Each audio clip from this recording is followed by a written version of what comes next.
Alors c'est faux, le cancer de la prostate est plutôt simple à diagnostiquer.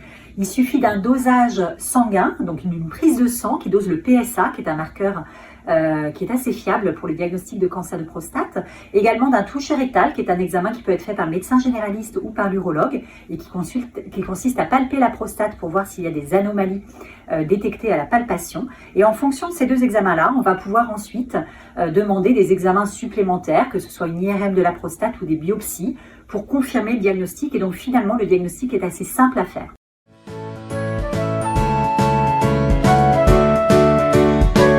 C'est faux. À partir de 40-45 ans, on commence à voir des cancers de prostate qui surviennent précocement chez certaines populations. C'est notamment des patients qui ont des antécédents familiaux de cancer, c'est-à-dire un père ou un frère qui ont eu un cancer de la prostate. Et on sait que dans ces cas-là, le cancer de prostate survient généralement plus tôt.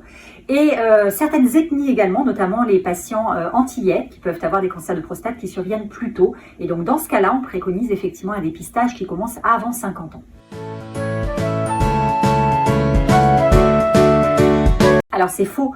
Il y a certains cancers de prostate qui sont considérés comme indolents, voire précancéreux, c'est-à-dire qu'ils ne vont pas évoluer dans le temps et on peut se permettre de les surveiller. Donc même si le diagnostic est posé, on peut faire ce qu'on appelle une surveillance active et ne pas traiter d'emblée ces cancers. Et puis, quand bien même on déciderait de les traiter, l'intervention chirurgicale n'est pas le seul traitement qui est disponible. On a la radiothérapie, on a la curithérapie, on a des traitements focaux.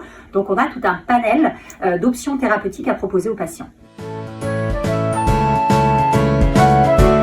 Alors, il peut y avoir effectivement des effets secondaires liés au traitement et notamment à la chirurgie, et l'incontinence en fait partie. Elle est de plus en plus rare parce qu'on a amélioré nos techniques chirurgicales, également parce qu'après l'intervention chirurgicale, les patients vont faire de la rééducation périnéale pour justement éviter d'avoir cette incontinence urinaire. Donc elle est rare, mais elle peut exister, c'est pour ça qu'aujourd'hui, avant d'aller sur un traitement, on se pose la question du bénéfice-risque par rapport aux effets secondaires attendus.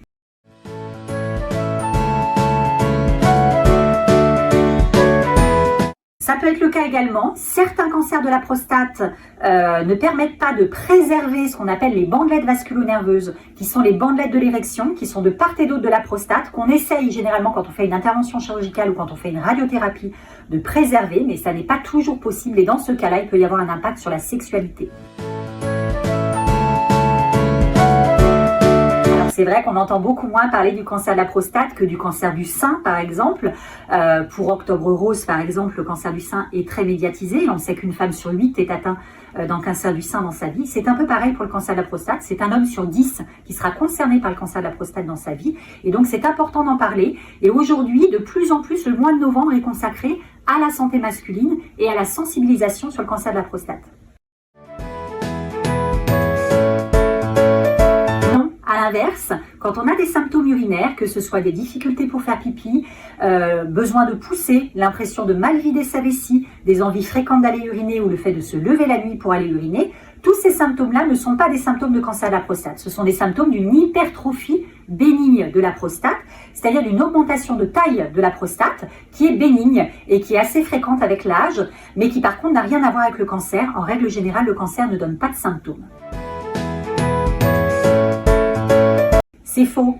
Les laitages ne changent rien à la survenue du cancer de la prostate et il n'y a d'ailleurs aucune habitude alimentaire qui favorise ou qui au contraire prévienne du cancer de la prostate.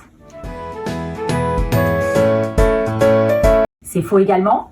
Aucune habitude alimentaire aujourd'hui ne permet de prévenir le cancer de la prostate et la tomate non plus.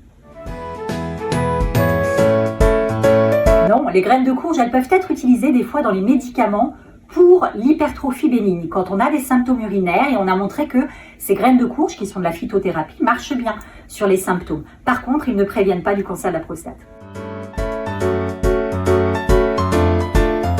Alors c'est faux, on peut faire du vélo, ça n'est pas mauvais pour la prostate et ça n'entraîne pas de survenue de cancer de la prostate.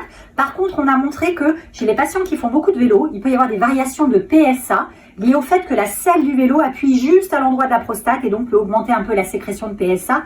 Et donc on conseille aux patients, quand ils font leur dosage de PSA, de ne pas faire de vélo dans les 3-4 jours qui précèdent le dosage pour éviter de fausser la mesure. Mais ça n'a rien à voir avec la survenue d'un cancer.